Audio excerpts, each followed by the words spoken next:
I have no idea how to vlog, but here goes. Actually, does it count as vlogging if the voiceover is added in post? I'm not sure. Oh, right, story time. So I was lucky enough to get invited to attend the New York exhibition over at Moonlight Studios, and of course I'm gonna share that experience with you guys, but let's not talk about the trip, okay? I know that vlogs are like usually a lot about the trips and stuff that you do while you're there, but my trip was mostly like... That's okay, you're probably not here for this. I hope you're not here for this because you're not getting anything more than just that, because we're mostly going to talk about this, the Endless Adventure in Teyvat Fontaine exhibition. This was a really cool experience. When I got there, I was greeted by the wonderful Catherine, who gave me my ticket to the exhibit. I did not mean for that to rhyme. And after I got that ticket and I went into the exhibit, which rhymes again on accident, I was then free to wander around and marvel at all the artwork. And, you know, like, truthfully, I really wasn't sure what to expect, and I was really pleasantly surprised to see concept art all over the walls. Like, of all things, it's concept art. I love concept art. I looked at the environmental concepts first, and like by that point I had already had like a couple days worth of exploring Fontaine, and so it was super cool to just recognize all of the locations. Well, not all of them, because like I hadn't done a couple of the world quests, but like now going back through the footage, I recognize some of these locations, having done them now. Like this one here is actually from a world quest, and I won't spoil beyond just like this shot. But this cool little house went through a bunch of iterations before it was finally finalized. And you can see those little iterations down here. And then you can kind of see like the village that Navia is from, the Poisson, the fish village, that's literally what it means, right? I think one of my favorite environmental concept arts that they had there was this one here of the big dragon skeleton, because you can see all of these different attempts at shaping the skull that they tried to do in order to sort of integrate it into the landscape in a way that they would find really fun to navigate once you get into 3D. And I think that's one of the things I really like about this whole idea of environmental concept art, because these spaces are explorable, you know? Like they literally come to life once you enter the game, and I just love that dichotomy of the 2D to the 3D. I could probably just wax poetic for forever on this topic, because I really legitimately do adore concept art. I inhale it by the truckload, so seeing it here is just really cool. But we can't spend the whole video just talking about the environments, because there was a lot more at the exhibit, like enemy designs. Like you see, they've got like the early prototype of this seal that everyone's posting pictures of on Twitter and Reddit. Like people are obsessed with this seal. And they also had model sheets for the new crab boss, like the super big one that you need for Lenny. You can see where they were trying to figure out how its shell worked, because it has to open, you know? It's not just like a static image. The whole thing has to move at some point, so you can see where they were like trying to illustrate how the shell would move and what the movesets would look like and how it would bury and what the different phases would look like. And I love that, because I fought this thing a lot. And then bam, crab.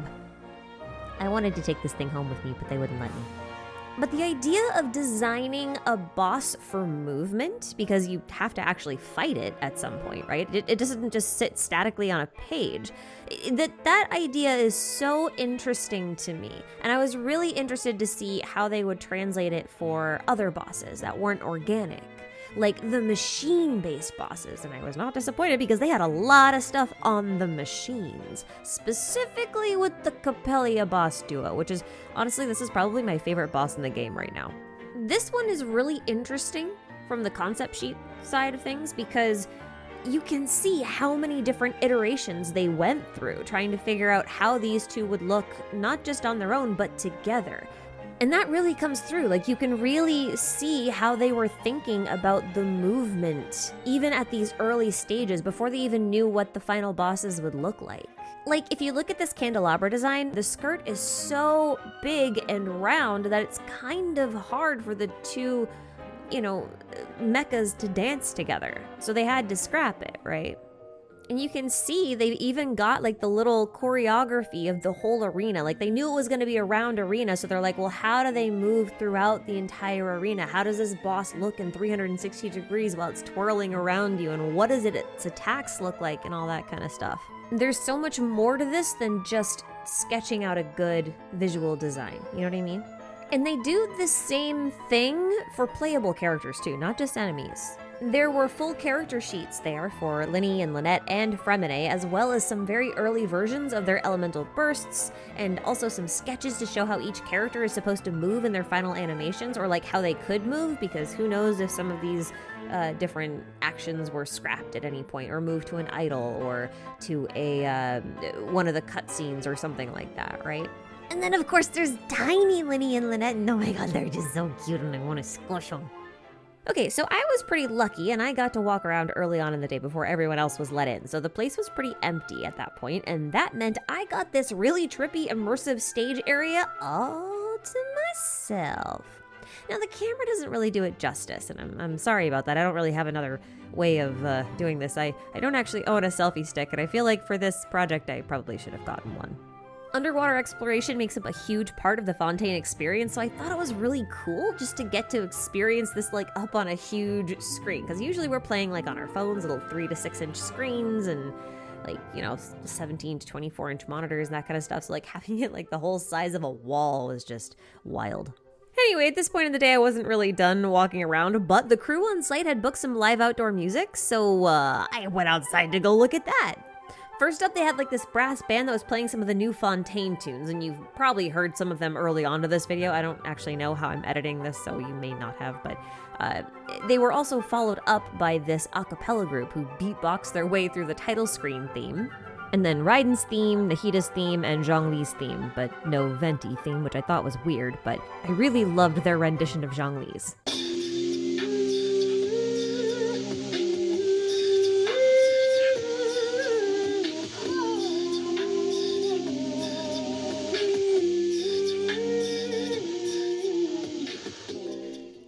Audio recording of this isn't exactly the best. I mean, it's a cell phone, but you see these guys right here, like these little cool shadowy gentlemen, they were recording the whole thing on proper equipment, and I have been informed that this street concert that I got to experience will also be made available online for all of you guys.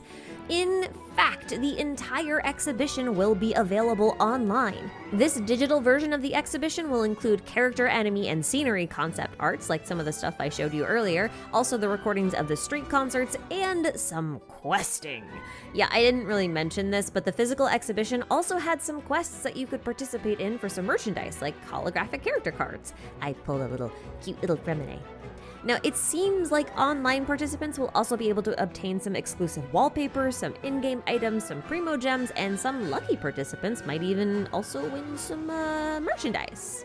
Like this. I got to take home some really, really beautiful acrylic standees of the twins. I've also got the biggest mouse pad I've ever seen. I don't think this is actually a mouse pad, but I don't know what it is. The box text is in Chinese, and I have no idea, but it feels like a mouse pad. It's big like a mouse pad. I'm calling it a giant mouse pad. Also, this really sparkly print on a nice solid board and a Paimon stationery set, as well as a Fremine pin that's gonna go on my backpack. Now, all of this could be yours as well for the low price of being lucky at the online exhibition. So when the concert ended and I got to check out all my loot, I decided to go back inside and take one more walk around, and the place was packed. I was just about to leave, but then I noticed this like big board, which was really empty when I got there earlier, and it had been completely filled at this point with notes from the attendees who wanted to share something about the game or just like a cute little doodle. There were people asking for like buffs to Kaching. There were like little doodles of Child being imprisoned for his crimes or like as a duck. There was a lot of Child drawings. I was kind of surprised. Lots of Linny drawings too. Lots of fun things saying like, hey, I love the game. Fontaine's awesome. But hands down, my favorite note is this one. It says, hi, I don't like your game, but it got my friend out of some tough times, so massive respect for that. And like, they don't like the game, but they love their friend enough to go to a concept art exhibition for it, and that is next level. They will never see this video, but hats off to you, my friend. You are a real one. And with that, it was time to say goodbye and head home. a story that I will spare you because it again basically just went like this. But I think that's all I have to share for now. I had so much fun, and if you're in New York, Taipei, Paris, or Tokyo, consider dropping by. And if physically going isn't an option for you, or this whole thing has, gone by because it's time sensitive, then don't forget to check out the description box for details on how to view the digital exhibition instead. I hope you're all enjoying Fontaine so far. I know I am because it is chock full of so much lore, and I have so many ideas and so many things to share with you guys that I can't wait.